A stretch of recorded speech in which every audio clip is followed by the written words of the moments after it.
Hey guys, I am here with Mike Chi of RetroTINK. How you doing, man? Good. How are you? Thanks for having me on board. It's really excited to be here. Yeah, thanks for taking the time to do this. Before we start out, though, I do have two sincere apologies.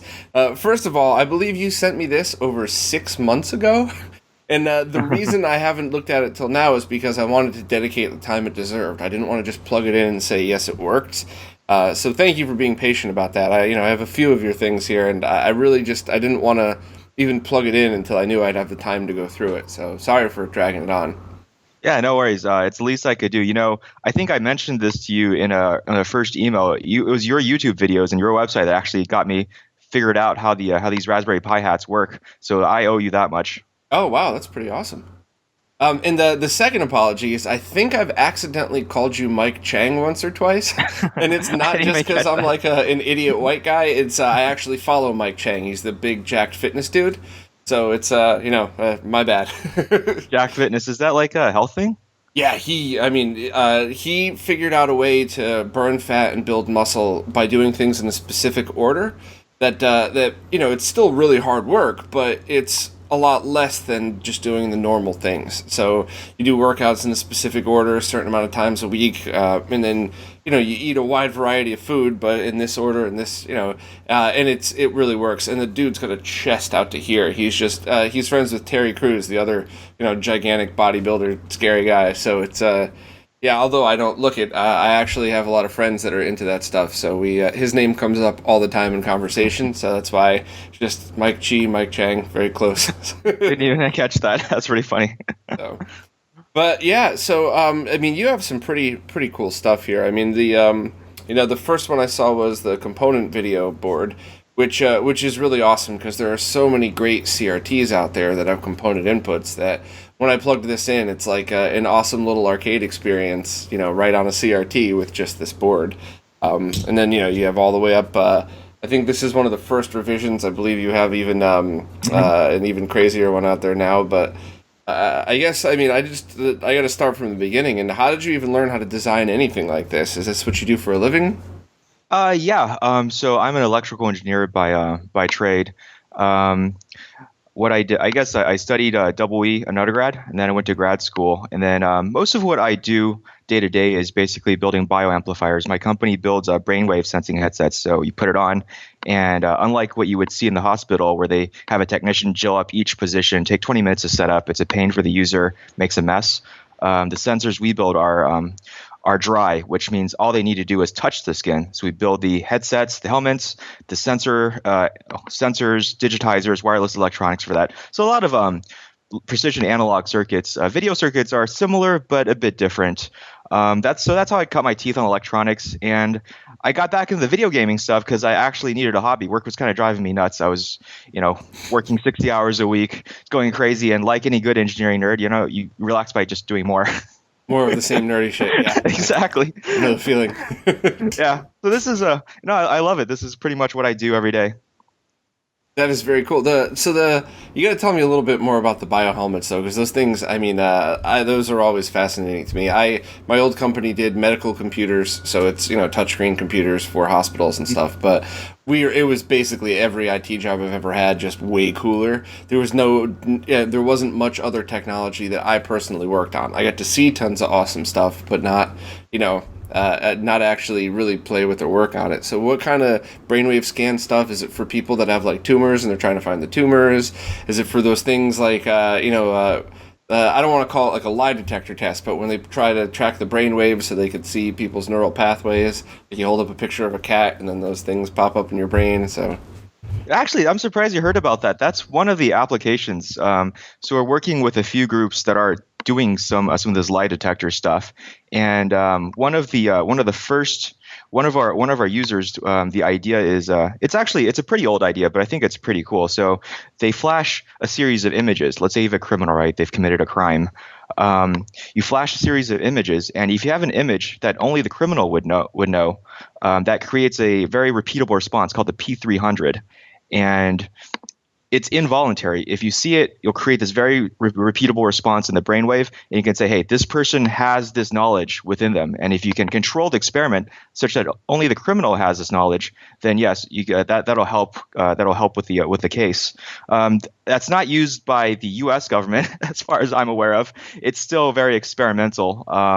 But I think some people have been playing with this, and that's pretty cool.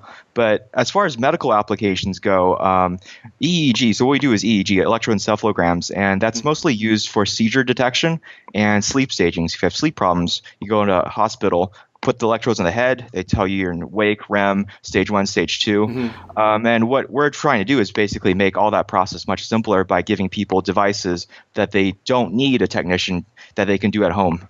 That is killer. I've been through one of those sleep studies where they hook up all the masks and stuff, and luckily the doctors there were very cool, which is not very common in my experience. But they basically said, like, well, let me guess, everybody else in your life was telling you have sleep problems because you drank and you're fat. I'm like, yeah, but I've slept the same since I was born, and I didn't always look like this. I was at 180 pounds for a while, a little too skinny for me. But and he goes, yeah, you have, it's your breathing pathways. But I mean, that was. Right. That was a night of really, like, the worst sleep of my life, getting hooked up to a million machines, and it's any way to simplify that process would be awesome. It's getting the lie better. detector stuff really fascinates the shit out of me, though, because like I know we haven't even gotten into I'm already off topic and we haven't even gotten to your products, but hopefully I think people like to follow this stuff too. But there was a case a couple years ago of a guy who was basically just diagnosed with a severe case of OCD. I guess for lack of a better term, overactive imagination. They knew the right term. I don't remember it. But I guess, like, he said he kept seeing these visions of him, like, killing his wife or something. And a couple therapists just were like, nope, fuck you. I'm not going near this. And one guy actually brought him in and said, well, I think I know what the problem is, but keep coming to me and I'm pretty sure you'll be fine. And they did things like, the therapist had him hold a knife to his throat, and, then they had the wife come in and the wife was like, yeah, he's not going to hurt me. Absolutely not. Do it. Knife it up. And they found out that he was just so obsessive that when they saw a really scary movie, right, when his brain was like in that overactive imagination thing, he fixated on that image subconsciously, and then that's all he could see. So even though he was not violent and he had never hurt anybody, he just kept seeing images of himself like killing his wife. So what happens if that dude's wife gets stabbed on the way home, and then they bring him in for this brain scan, and he really does see stuff like this? Like, that's, I know it's very Minority Report, but yeah, that's I love shit like that. That's a good question. Well, the good news is, at least unlike there's a lot of fear with this technology, and thankfully EEG is pretty crappy. The signal to noise ratio is really low, so you're not going to be able to read people's thoughts. If we did, our company probably be a lot bigger too, and a lot scarier. But for a case like that, I think it really goes back to designing the experiment, right? Let's say the person's visualizing that they've killed their wife over and over again, right? But if someone else killed that person's wife, there's probably clues that are only specific to the case. For example, the murder weapon, right? I'm sure the guy didn't visualize the exact gun or knife or even method of killing, right? So you have to get all those variables controlled and deliver only the image that the criminal would know. And you have to be sure that only the criminal would know. Otherwise, you get all sorts of false positives. Even things like if she was killed in the house, where was the first stab wound? Right. What hand were you holding the knife in? Things that, all right, that's awesome. See, I'm glad I brought that up then. So that's perfect. That is really, I don't know, this stuff absolutely fascinates the shit out of me. So that's a great point. But yeah, I mean, any kind of technology like this is always good, and you're always going to have those crazy people, which is usually always like the same three groups going, no, this is the devil, we can't, but... overall, it's like, any kind of progression with this stuff is great. And there's always way more positive outcome than negative with these things. Any kind of brain scans always result in further progression towards things like Alzheimer's and even basic stuff. Even that, all the same neuropathway things when they learn, like, every time you put the picture of a cat in front, these things light up. Right. All of that stuff is awesome. So, man, that's cool that you get to work on something that's, I'm sure work is intense and boring at sometimes, but at least you're working towards a really awesome project. Yeah, it's like I try to keep in mind. Most of the time, honestly, my job is just doing paperwork, doing technical support, and just trying to keep production going. It's nothing. It's all just the grind. Yeah, just like all us other nerds. Yeah, exactly. So, what was the first video game related thing that you built? Was it actually one of these Raspberry Pi products, or were you tinkering before that? This is pretty much the first video game thing I built. Yeah. I hadn't played games for a long time, actually. I had a Nintendo, Super Nintendo, was really small. And then over the years in college, I didn't really play. On and off, I'd play some really big hits, like I'll play Skyrim, right? That was the last real game I played. But this is the first chance I really got back to doing some of this hardcore retro stuff. Yeah, this is the first thing. That's pretty awesome. Now, did I get that right? Did you actually start with a component video version?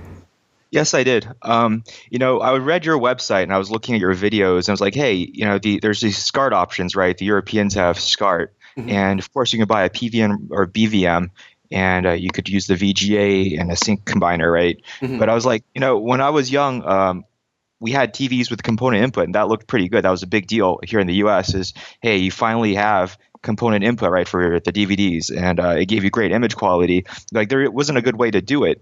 I was researching, could you get an adapter? So that's the first thing I tried. Of course, it scaled the image. It didn't look good. It was interlaced, and I was like, well, if there's these VGA adapters that give you RGB output at 15 kilohertz, it's just a matter of building a really simple circuit to transcode that to component video. And then I figured, well, if you have that, you can also get an NTSC encoder and get S-video and composite. Right. So that's where it all began. I think that the big one over here is the S-video encoder, right? S-video. Exactly. Yeah. Exactly. The big the AD725. So like, well, how can we get Raspberry Pi out to the TVs that we have here without spending a lot of money for a PVM or BVM and still get great quality? Yeah. Yeah, and as much as I get a little crazy with wanting the best CRT I could find, it is something to keep in mind that basically an arcade monitor is just a really nice consumer grade TV. It's not as sharp as a PVM. So using a consumer grade TV for arcade stuff is actually more of a accurate look of what you would be seeing in an arcade. So. Now your video DAC here, it's an 8-bit DAC, right? So that doesn't just take the video pins and add some resistors. Like I have the VGA mod here, which is, it's basically just a board with some resistors on it, and it takes the video signal directly from the Raspberry Pi. So would you mind explaining a little bit about how yours differs? Yeah, sure, I'd love to. So the VGA 666 is pretty cool. I think that's how I started and how pretty much most of the hats are still based on. And it basically takes each of the bits. Well, first of all, take a step back. The Raspberry Pi is actually really neat. The one unique feature that it has that a lot of these other single board computers don't have is the ability to route the video output, route digital parallel video output to the GPIO pins. That makes things so much easier. As far as I know, the Pi is the only system that can do that. So what the VGA 666 does is takes each of those bits and connects it to the resistor. So for example, the MSB would have the lowest resistor. It drives the most current, has the most influence in the output voltage, and each step down, it's half the value. So that's how you build a digital to analog converter using binary weighted resistors. The VGA 666 does that with 6 bits, and it's a pretty common technique. For example, I think that if you look at the schematic for the Neo Geo, it does the exact same thing. Just uses resistors, no chips, super simple, super cheap. I think it's pretty cool. I based that for the first device I did. I took that idea and I was like, hey, it actually has a 8-bit mode, which is true color. Gives you more colors. It might not matter as much for really simple games, but I wanted to build a hat that would work for videos as well, and higher quality applications. So what I did was I took that, basically added more resistors, and I changed the architecture from what's called a binary weighted resistor, which you need basically a series of resistors, each double or half the previous value, to something called an R2R ladder. The advantage there is you only need 2 values. It doubles the amount of resistors, but it's much easier to build because you only need 1x and 2x, and that's much easier to match. So that's the first one. It was 8-bit R2R. That's a pretty old-fashioned, pretty common way to build these things. The second version I did for the RGB and the current component hat is I just bought a analog devices or a basically a commercial off-the-shelf video DAC. That's more of what your graphics card would use. Same idea. It takes the 8 bit of inputs from the Raspberry Pi and converts it to an analog signal. The advantage of using the chip is that it's really well controlled, so you have the best possible accuracy if you really care about watching videos or look at images with really high color precision. So that's is that what these 3 chips are right here then? Okay, that's the R2R resistor ladder. That's the first R2R generation. ladder, right? So what those chips do is the resistors don't connect directly to the pins. The signals go to those chips. It's just a buffer and a latch. Gotcha. And it translates the voltage from the Raspberry Pi to cleaned up voltage that's generated on the board internally. Okay. I mean, it's probably impossible to see, but those are some tiny ass resistors right down here, and then Yeah. those are the 3 chips. So, gotcha. In the limited testing that I've done between different Raspberry Pi boards, I've done basic screenshots and stuff. I did notice a slight difference in the colors using yours. So that would be because it's the 8-bit color versus the 6? I think it would depend on what you're looking at. When I did my tests a week ago, it was really easy to tell just on a gradient, right? If you do 0 to 255 on 6-bit mode, you would definitely see banding. Whereas in 8-bit mode, usually most people's eyes can't see the difference. In the images you gave me, I think that could either be that or due to capture settings, because I saw some of the shades there as well. Now, I think I make my capture setup as simple as possible on purpose. So it's basically a SCART device, or in this case, in yours, it probably would have been a BNC to SCART cable that I have through the OSSC in 5X mode, which in hindsight I probably should have used 4X for arcade stuff, but whatever. It just gives you a free extra little zoom there. Right, exactly. Into a DataPath Vision card, which has very little settings on it, and it saves in bitmap. You have to make sure that you save in RGB 8-bit mode, or else you get, it's very noticeable if you don't. You get the color compression that you would expect when you do. I think the default setting is like 420 or something, so it's a huge difference. You notice right away when you're, Right. And I think I just did the same for both. But the only thing I can't know for sure is, I think the cable I used was one that I made myself a few years ago for testing, so maybe it wasn't properly shielded or something. But I thought yours was a little. When I say sharper, I don't mean like the difference between a 2-chip and a 1-chip SNES, but it did seem a little bit sharper to me. Right, and I think that's probably one of the advantages of having the integrated DAC. You were testing the BNC version, right? Yes.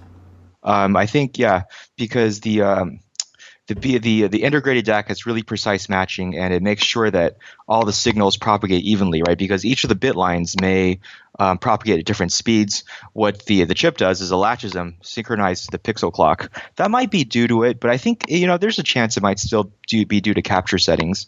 I think definitely. really, I'm certainly not perfect on all this. Yeah. But not trying to blame you or anything. No, but no, I that's just fine. It's always, as the engineer, it's always try to get to the root of the problem. Hell yeah! And in fact, I wish I'm often excited when it's something I did wrong, because it's very easy to go back and fix. But I think I probably skipped over a little bit here. So what you have here is a full circuit with your chips and all of those resistors. And now on this version, the BNC version, it's also in it's also a full 8-bit, but this is all a DAC, right? This is not everything's built into that IC, correct? That's right. So if you look at the other board and those 3 chips, right, with all those little resistors, basically it's all that rolled into that one chip. Pretty much the top third of that board goes into that little chip right there. Very, very cool. So now this one, this chip basically does essentially the same thing, right? It just does it all in the digital realm. It does I guess the correct term would be it does it in the integrated circuit, a single chip. Gotcha. Now, so in the testing that you've done with all of this, I guess you have a Laka-based image up on your website as well as RetroPie too, I think. That's right. RetroPie. So what have you seen as far as like the code that you use? Do you have to tell it? Is it still basically the VGA 666 code in the command text, or is it like how do you approach the software side of things when talking to your boards?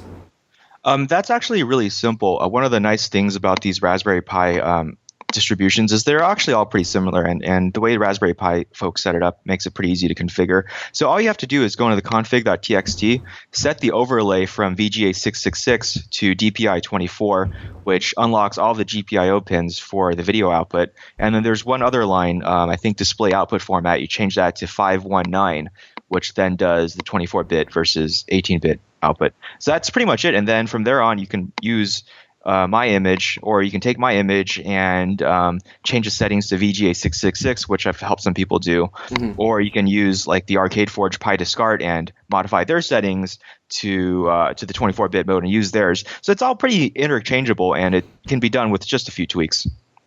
So, have you done anything else on the software side to your images to tweak them and make them unique at all? Because I know, like the guys from RGB Pi are trying to do everything in its exact original resolution of the arcade game, resolution, refresh rate, everything, and that actually causes some issues with certain monitors and stuff. How do you approach the software side for your images? That's a good question. So I'm pretty much there's two images. So for the RetroPie, which is a little bit more, I haven't played with that as much for a variety of reasons. It uses kind of the same approach that this community has been developing, basically switching resolutions depending on the game, and that's pretty cool because you can get much closer to timing to the actual game. But it, like you said, it does cause compatibility problems, and it's honestly a nightmare to maintain. Yeah, because I think what happens is when you launch from whatever platform, Laka, RetroPie, I think, correct me if I'm wrong, but isn't it actually basically telling the thing to reboot in that new resolution, because you can't switch resolutions on the fly? So it boots into the emulator at that resolution and refresh rate, and then when you go back, it goes back into the other one? Exactly. I wouldn't say so much as boot, because the Raspberry Pi doesn't have to reboot from scratch, but it does reinitialize the video output to that new resolution back and forth. And you have to have a set of scripts to keep track of all the different mode lines for that. So I had that, and I actually have to thank Mike Vencio. He's a brilliant guy. I think he actually came up with all this, and he had the technique of actually reading the information from the main file or whatever, right? And automatically generating the correct screen rotation and the settings. So that was super cool, but it was complicated, let me say. And as in any lazy engineer, I hate things that are complicated. So what I'm doing now, mostly what I'm doing now is using Laka. That's what I recommend, because Laka is much cleaner and simpler. Mm-hmm. Although as one of my friends have pointed out, I think the latest version of RetroPie is a little bit less laggy. I'm hoping Laka will catch up on that soon. But in Laka, what I do is really simple. I just use a constant mode line of 2048 by 240. Which fills up the entire screen. And because you have so many pixels going horizontally, you can stretch, shift, whatever, right? Mm-hmm. Depending on the game, depending on how your screen is set up, without needing to go to the service menu. If your screen's too wide, just shrink it. And since you have so many pixels, you can stretch the image as much as you want, and it doesn't cause any problems. Can't see the scaling artifacts. Gotcha. And of course, since your TV in 240p only has 240p pixels or so, that there's nothing to adjust there except for maybe the offset. That's pretty easy to change too. So what I recommend is just using Laka, the 2048 by 240, and you just set, for each of the emulation cores, I go into the settings and I just adjust the crop and overscan settings so that it looks right. Interesting. That's pretty much it. And the nice thing about Laka is because it has RGUI, even though RGUI looks really ugly, you can scale and stretch it to your screen and it works just fine. One of the problems with RetroPie is that it has emulation station as a front end. That's another reason why you need all the resolution switching. So personally, I prefer Laka. It's just simpler, and I'm hoping they'll fix the lag problem soon. Yeah, so overall, I really, Laka is my favorite just because you have everything right there at your fingertips, even right in the menus to make all the changes, and Wi-Fi has always worked with it, where some of the other ones it didn't, even when they claimed it did. And Wi-Fi is helpful, especially if you can't, exactly. If you just want to dump a ROM or two. But the only issues that I have with that is you can't jump by letter, I think, using just a basic arcade stick. Right. And if you can, I haven't turned on that setting yet or haven't figured it out. Whereas with the rest of them, Emulation Station, you just move it over to the right, and at the very least, you can go down a page at a time or something. But you can sort by folder and all that stuff. But its handling of MAME files is strange. They very clearly prefer Final Burn Alpha over MAME. And whenever I put in MAME 2003 stuff, I have to manually go into the file system to launch it. It doesn't just scan and auto show up. Have you done most of your testing in FBA then instead of MAME? Yeah, I have. It seems to scan and detect the FBA ROMs pretty easily without any problem. But actually, this, one thing I want to kind of brush up on is I haven't done much arcade emulation. I'm more of an SNES guy. So unfortunately, I don't know as much about it. The only MAME ROM I actually tried was Mortal Kombat, and that was to check out your settings from last week. Yeah. See, I kind of do approach this emulation stuff a little differently. I do know the majority of the people that use these things use them for all consoles, or at the very least, all consoles that they don't own. But for me personally, I'm obsessed with the arcade emulation on these because once you've worked in any field, as at any point of time, you can only see the mistakes, right? So if I were to just grab a SNES emulator and something was off by a hair, or there was lag or variable lag in certain parts or anything, it would just annoy me. I wouldn't even be able to play the game anymore. But I have no other option for arcade games. Right. I can't. I want to be able to play every arcade game that doesn't require a unique experience, like a special controller or a sit-down thing.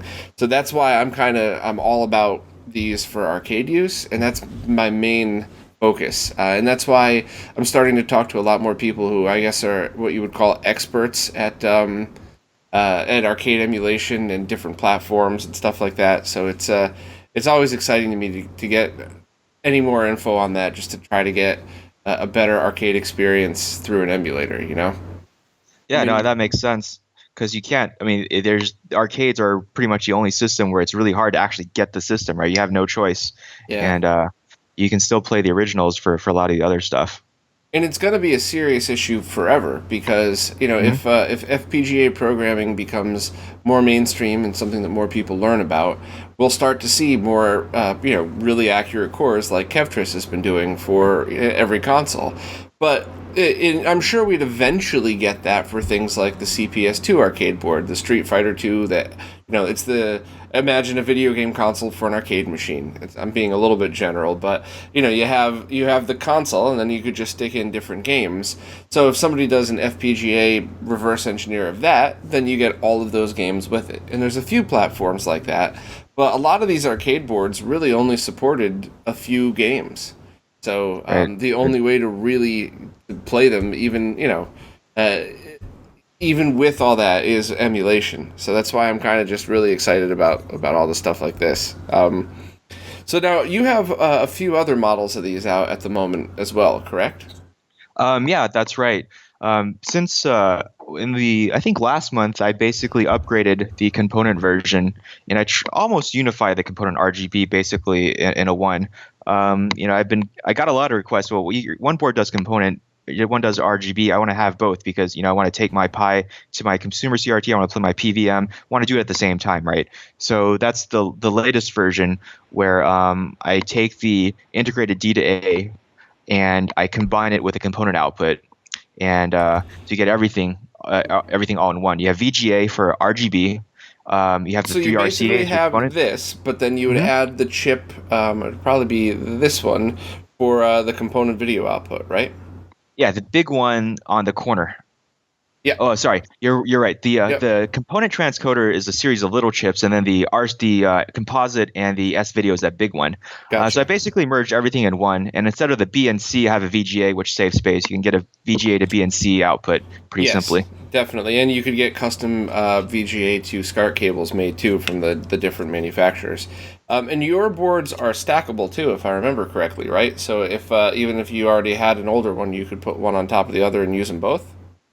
Most of them aren't stackable. That's a special custom custom order, and the reason for that is actually due to it's actually a pretty practical reason. I played with the stackable headers. I think one thing you'll see pretty quickly is that it's pretty fragile. Yeah. I didn't like that. And the other thing is, you know, a lot of people were interested in the stackable header because they wanted to connect other accessories to the Pi. But then, you know, the video unfortunately takes all the pins, so that kind of defeats the purpose. Yeah. Yeah. So the stackable header was a neat prototyping thing, and I use it for testing. So I have one hat on the bottom that's known good, and when I build things for production, I plug in the one under test for comparison. But in terms of practical usage, it's kind of more of a gimmick, unfortunately. Gotcha. Now, have you thought of doing any like 3D printing to make your own case for these so that they're, you know, a little more secure and have like a neat case around them? Good question. I got a lot of requests, and I think I might try to put together a kit of standoffs. 3D printing a case is fortunately 3D CAD is not my thing. Gotcha. I have to learn that, and as soon as I learn that, I'm going to make a case. Well, maybe I'll get in touch with Greg Collins, the guy that's been doing the GameCube 3D print designs, and see if he's into this stuff. Maybe he'll whip one up. Yeah, we got a lot of people here in my company that are really good at 3D CAD. It's the one thing that I just don't know how to do. Yeah. So now we had another conversation a while back that I absolutely wanted to pick your brain on. So, Sure. One of the issues with a lot of BVMs, most notoriously that the A series with that BKM 68X card, you know, the $1,500 for just the card, is it doesn't know how to handle signals with missing horizontal sync slices. Right. So the Master System and I think a few others. And I have another 14-inch BVM that does the same thing. Now, doesn't your new model, the one that combines them both, have something built in for that? Sorry, there's a noise. We're by an air base. Give me 1 second. Okay. I think it's gone now. Yeah. That's it. I think what I did look into that. One of the effects I first noticed when I played with the old RetroTINK, the first one, is you know you do the sync shift on your BVM or PVM, right? You see the sync signals on the edge. I was like, hey, what's this wiggly thing, right? It's like, what's up with that? Yep. When it goes after vertical sync, and then I read your page. It's like, oh, it's a problem because the horizontal syncs are off. The way that a lot of these boards and my board used to generate the vertical sync, which you know basically means that the sync pulse goes long for most of the scan line, and that triggers the monitor's vertical sync pulse, is by basically inverting the horizontal sync during the vertical sync period, right? Horizontal sync's usually like this. If you make it go like this, right, effectively you have a long sync, and that triggers the monitor. But what the problem is, of course, it shifts the phase, the falling edge of the H sync, and that causes the PLL that controls the horizontal sync to go out of whack. Right. It takes a few scan lines to recover. Pretty much all consumer TVs, most PVMs and BVMs can recover with that, but some of the really high-end ones, it gives it indigestion. I think some of the consoles have a similar problem, or as you mentioned, they're just missing the sync pulses altogether. Mm-hmm. And as I shouldn't be, you know all this, right? You use VCR mode to change the time constant to make that behave, but some of these monitors can't, right? Yeah, and you know, there's a lot of people that you know might not have followed that you know. So I don't mind explaining it again. I'm sure. Sure, you probably explain it much better than I can. Well, the simple term is just that if you have a BVM, there's some of them have something called VCR mode that's just designed. That's designed specifically for this, and they call it VCR mode because when you fast forward and rewind tapes, it screws up the sync. So by turning VCR mode on, it kind of ignores, you know, those weird sync issues. But a lot of the A series BVMs don't have a VCR mode, and some of the older ones don't as well. But it's also an issue that manifests itself in different ways on some other displays. So, you know, the weird fixes I found is put it through an original G-SCART switch to output TTL VGA, and then put that through an Extron. There's one model, the 580XI. I'm looking up because I have one right up there. and that, for whatever reason, adds those back in. Other models of the Extrons don't. But now your board, your newer revision, doesn't that actually have a chip to address that a little bit? Yeah, I was actually this was due to a conversation with another user of that had a problem with BVM with a BVM, the same thing you described. And what the new board does is there's a microprocessor that takes the horizontal and vertical sync signals, and during the normal horizontal sync period, it just passes the H-sync unmodified as it is. During the VSync, when it detects that the VSync is active, it'll just pass the beginning of the horizontal sync, and then it'll just keep it going. It has an AND gate to just stretch that pulse, and it knows how long to stretch it because it keeps measuring how the width of the each scan line. So it stretches it to most of the scan line, and it releases it just before the next pulse. Gotcha. So that way you have each of the falling edges of the H sync is in the correct phase, but during the vertical sync period, you do have the long pulse to trigger your monitor. Now that's not exactly 100% kosher because you have to have the serrations in the lines before and after. But for 240p gaming, it doesn't really matter, and it makes sure the monitor stays in sync. Gotcha. Now, is this something that you generate based on the signal coming off the Pi, or would you ever be able to make just a little device and, basically something like this, where one end is like SCART, and then you have, RGBS or RGBHV on the other end, and powered, obviously. That way you could actually have like a little SCART to BNC box that takes care of the sync. Yeah, I think so. Well, the one on the board uses the output from the Pi because it takes the H sync and V sync signals from the GPIO pins. But it'd certainly be possible to make one that works with a more wider range of devices. You'd probably need something like a sync stripper that separates the sync if you're using C-Sync, or if it's embedded in one of the video signals, output H and V, and then you'd have to some sort of counter on your microprocessor to see which scan line you're on, measure the average scan line width, and then use the same technique. Just regenerate the horizontal syncs if you need to, stretch the pulse, make sure everything stays in sync. But I mean, I think it'd be a little bit more complicated than what I'm doing now, but I think it's doable and it'd be pretty cool. Yeah, if that's something you're interested in, maybe we'll start a poll to see how many people would be interested. Not an official pre-order. I wouldn't want to put that pressure on anybody, but maybe just like a poll or something. Because I have a feeling, well, I know for a fact everybody that owns, all 7 people that own the BKM68X card would buy one without a shadow of a doubt. But I do think that with more knowledge coming out of what sync is, what voltages over video lines are.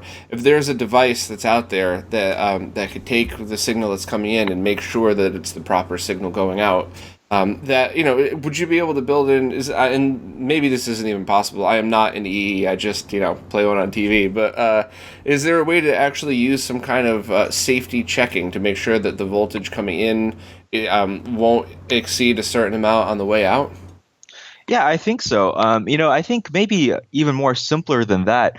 You could probably just use a sync cleaner. Of course, there's LM1881 or something, right? Mm-hmm. And you can just take the sync in and just regenerate the output and make sure that's compliant. So that's certainly possible. Gotcha. Yeah, I think that's because there's a lot of SCART to BNC solutions out there. And in many cases, the passive ones are fine, right? Like if you have, if you know for a fact you're using a Super Nintendo, you have a properly attenuated cable, you get the caps in there, you plug it in, it's flawless. There's nothing else that you could do to that signal that would make it better. But with stuff like the Master System, or just with people that innocently just buy a cable off of eBay, and something shows up from Hong Kong that you plug it in, and you're sending 5 volts down the sync line, having something that has protection built in would certainly be helpful for everybody. Just kind of a device that like, buy this, don't worry anymore, just plug everything in. Yeah, certainly. And I've played around with the idea of just building better just analog video transcoders, right? VGA to component to VGA, back and forth, and just making sure that all the signal voltages are correct. And that's kind of been in the back of my mind for some time. Yeah, there was a bunch of people out there trying to do RGB to component conversion, and I don't think, respectfully, I don't think a lot of them understood all of the aspects into it. And the only person at the moment I know of, and that I would think knows more than everybody else, would Steve from HD Retrovision. He being a true nerd would be the first person to be like, no, I don't know much. I know what I've learned. Like he's not the type to be like, I know everything, but he. Right. the way he designed their cables are just it takes everything 10 steps further everybody else did, and they do have the advantage of making them within the box of, you know, Super Nintendo revisions, Genesis revisions, whereas your generic SCART 2 component would be, you know, you there's a 10,000 different combinations of what could be going in there. So I get it, but I think a lot of people are basically just using conversion chips and then adding resistors just to change up the voltage and stuff. But I think there's certainly a need for a lot of these products that are specifically built for retro gaming that are available. You know, like the Digital makes a great box. The Spider is what it says on it. I forgot the actual nickname, but it could basically go component to either RGB or VGA or back the other direction. Jose from iFix Retro is the one that first let me borrow one of those, and I, of course, had to buy it. But I don't think they make them anymore. So here's a device where I got to actually meet Michael from Key Digital once at a trade show. And, you know, smart dude, everything works as good as you could expect, but you can't find him anymore. So anytime anybody else is willing to do the work, you know, definitely with gaming in mind, I would much rather buy something made like that than a generic device. So. Right. And I think there's a lot of quirks in these consoles that I think make getting these details right, especially if you're playing like we talked about on a high-end monitor that expects things in a certain way. So these details I think do matter a lot, and I'm glad that, you know, there's enough nerds out there to keep hammering away at this. Yeah, definitely. Now, do you have other projects that you want to talk about? I'm not sure if you want to, you know, make any of this other stuff public or not, but do you have any other versions of the RetroTINK coming out? Do you have other products that you know, you want to discuss? Sure thing. And you know, none of this is super secret or anything. This is pretty much, I do this for fun, and it's you know, I like talking about it. So this is all good, all fun stuff. Yeah, the only reason I always ask that is not so much to keep things a secret, but I just don't want somebody mentioning like, yeah, I'm gonna have, you know, the flux capacitor version of this, and then, you know, it's not gonna be ready till next year, and then you're gonna get 1,000 emails between now and next year. So just want to make sure that I don't put any pressure up here. But yeah, proceed. Appreciate that. So I mean, there's I'm always just, when I'm bored, I'm just thinking stuff up. I'd say 95% of them are crap, but there's a few things that I've been just chipping away at. The first thing I think I showed it to you was what will be a low cost line doubler. So it's not an OSSC you know, competitor, not even close, right? That thing is pretty freaking amazing. But I was just thinking, you know, hey, you know, if you have like a Super Nintendo console or an old console, you don't even have anything but the stock cables, right? Let's say you have S-Video, or you have an NES, you don't have it modded yet, and all you have is composite, and you plug it into your TV. If it still has composite, it looks like crap. You know, we all know this. It's like, I was like, how do you build a processor that just guarantees good output from 240p to 480p? Because, you know, once you're in 480p, it's much easier for your display to handle. You get much less lag, even though the scaling may be a bit blurry, right? At least it's fast, and at least it knows it's a progressive image, because so many TVs detect 240p as if it was 480i. So. Exactly. So I'm pretty close to actually finishing that device. It takes S-Video component and composite. You plug it in 240p, it spits you 480p out, and it's actually the nice thing about the chip I was playing with is it's going back to sync. It's sync tolerant. So I know that, for example, the SNES causes problems sometimes with these scalers. The nice thing about the chip I use is it's designed for really crappy stuff like VCRs. So it cleans up the sync, regenerates a stable image, and shoots it back out 480p. So that's something I've been playing with. And the idea, again, is not really to compete with the OSSC or FrameMeister, which I think is a completely different league. It's just to have a lower cost option that's better than the $20 Chinese things you buy, right? Yeah, to be honest, I have a pretty strong opinion about that. As long as it's not in the same price point as those, I feel like something like that is like a really necessary device, I guess, because the biggest option people have now is that GBS scaler. It's basically RGB to VGA, but that treats 240p as 480i.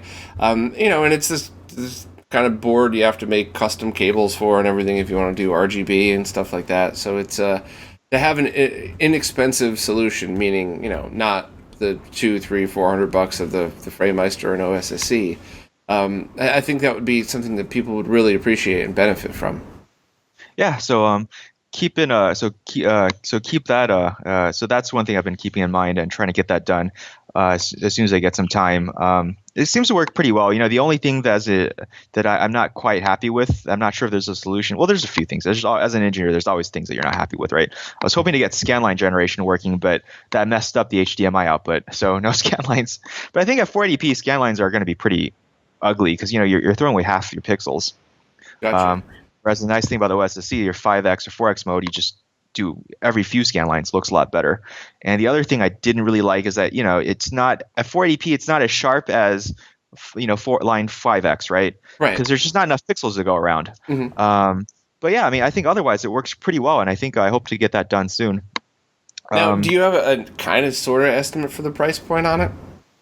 I need to do the costing, and the challenge with this market, as you probably know, is when you're building so few of these, it just gets expensive because the setup costs, Completely the parts you buy, you don't get price breaks, right? But well under $100 is my target. Oh, well, see, that was going to be my next question. Is it's just under 200, trying to aim for under 100. So if you're saying you're aiming for under 100, I think that's a good thing to have. Now, you said composite, S-video, and component. For people that have RF only consoles, would you just get one of those cheap RF to composite boxes? Yeah, I think so. Yeah, I mean, it's those are as basic as you get, and you could still find them everywhere really cheap. So, right. I mean, that is a valid concern because if you're just looking for a quick, I don't want to mod anything, Atari, Coleco, and television, there's a bunch that are RF only. So, valid question. Yeah. And then what about people that would just want line double RGB? Would you, would you say just get a component converter, or would you maybe make composite as sync so you could do RGBS or something? Yeah, I'd say get a component converter. But yeah, unfortunately, I didn't leave out RGB by choice. It just the IC I'm using can't process RGB. It's for consumer applications. I was lucky to get one with component input and still handle 240p correctly. So that was a limitation. I'd say get a HD Retrovision or a RGB to component.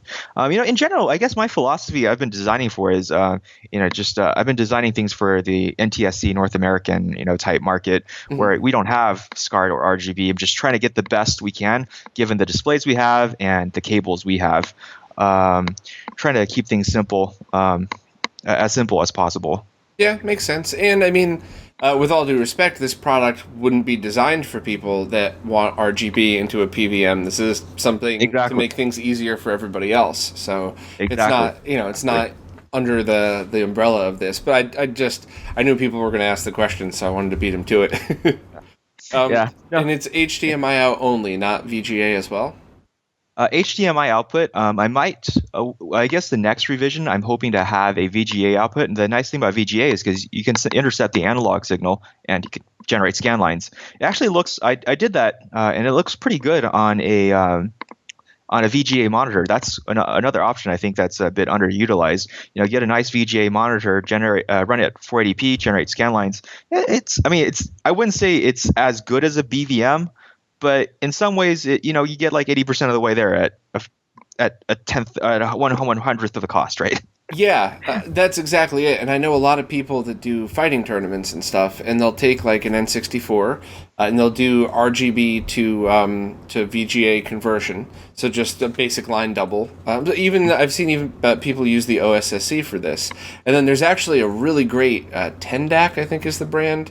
It's like a $20 VGA or HDMI to VGA converter, and they'll use that to go into a VGA monitor. So yeah, that's a lot of expensive equipment, but at the end of the day, the whole goal is to buy a cheap, like an old Dell CRT for $5 at a thrift store, get a bunch of those, and then you have a zero lag CRT experience that's a much better quality picture than like composite into an old consumer grade TV. Right. Yeah. Yeah, I guess other stuff I've been playing with. I forgot. Oh, the other thing I've been noodling with is an HDMI version of basically the RetroTINK. HDMI guaranteed output at 240p with correct timing. component, RGB, composite, and S video, and that's been going pretty slow. These HDMI chips aren't most fun to play with. Right. So, what would be the difference between just getting like the HDMI that's built into this? You can't just use like a certain code to get true 240p out of that. I think you can. The problem is a lot of the HDMI adapters don't really. Okay, so let me take a step back. I think you can actually do that with a HDMI to VGA. Those tend to be pretty well behaved. I think the issue with the HDMI to a component, especially HDMI to S video or composite, is it scales. It's expecting you to feed it 800 by 600 or a computer resolution. It downscales and shoots it out. So it's like DTV versus VESA resolutions. Yeah, yeah. So the idea is basically build a device that is able to. The other problem is a lot of times these adapters don't like the weird timings that are the emulation setups use. 480p, 2048 by 240, right? It's Right. expecting standard computer resolutions, and sometimes it just doesn't give you an output. So I'm trying to build something that is tolerant to all these weird resolutions, just like the hat, but through HDMI. Idea there isn't really for the Pis more as much as for the people building, a PC MAME setup. So I get a lot of requests for that. It's like, hey, this thing's cool, but the Pi is underpowered. I want a PC setup. I'm like, well, no solution for you, at least from me. Yet. So when you say HDMI, then would it actually be a hat with HDMI output, or are you talking about taking HDMI out of this and then loop it through something else? Oh no, just it would be an HDMI HDMI plug going directly to the HDMI in of the Pi or your computer. Sorry, HDMI out of your Pi or your video card. Oh. Then breaking into a little dongle with all these analog video outputs. That is my confusion. I thought you meant you were making an HDMI hat like that. So Right. okay, that explains it. Yeah, because in my testing, I mean, it's you just have the code and you could do HDMI to VGA for like 240p or 480p, but I've never gotten it to work for components. So yeah, that would be great because, like you said, that would work for any PCs as well. Because I think a lot of the ATI video cards that are compatible with CRT EMU driver, the latest ones are HDMI only. So then that would be the solution, I guess. So. And the promising thing that I've played with is I looked in the CRT EMU driver just one night, and I think I have two video cards in my computer. I have an NVIDIA, some sort of Quadro, really old Quadro, and then a ATI card. Both are digital only, but I think you can actually get the pixel. You can do 240p as long as your horizontal resolution is wide enough so that it's within its pixel clock range. And I think the challenge is just building an adapter that doesn't complain if you give it weird resolutions. And I think that's possible because at its core, all HDMI is just a way to convert that parallel digital output into a serial stream, and at the receiver end, just convert it back to that parallel video output. You kind of need something that's really stupid and doesn't do any processing. And I think once I get that up, it should be pretty easy. Very cool. Yeah. So man, you're really just you're running the gamut here for all these different solutions. I love it. I absolutely love it. So obviously your website is RetroTINK.com, and you're also RetroTINK on YouTube, right? That's right. Oh, I think, am I RetroTINK or Mike Chi? I might be Mike Chi. Oof, I can't remember. I just have it saved. I'm subscribed, so I don't know. Sorry. 'Cause, if you think about it, once you subscribe and you get the pop-ups, you don't even care what the channel's called anymore. Exactly. And are you on social media or anything? I'm on Facebook, but I'm not very active. I'm kind of old school, actually. Maybe I'm getting too old, but yeah, I don't have much of a social media presence. I don't have a Twitter account. Yeah, I'm not really into it, but I do post on Twitter often just because that seems to be where a lot of the tech people like to go, and because also I think the limited character amount means you don't get your 20-page Facebook posts. So. But yeah, just want to. So then, everybody just check out your website and your YouTube page for videos on the stuff. And I'm pretty active on YouTube. So any messages I read. Yep. I will be having a Raspberry Pi video, but it's going to be more of like a solutions video than a quality video because most of the solutions are pretty darn identical in quality. Like, I have Arcade Forge's solution here, which is great, and then I have one of the VGAs, and the video output's identical. you know, and I mean Yeah. that in a good way. It's not like, you know, not a bad thing, but so I'm going to concentrate on the different solutions, but I'm very excited to show all of these too.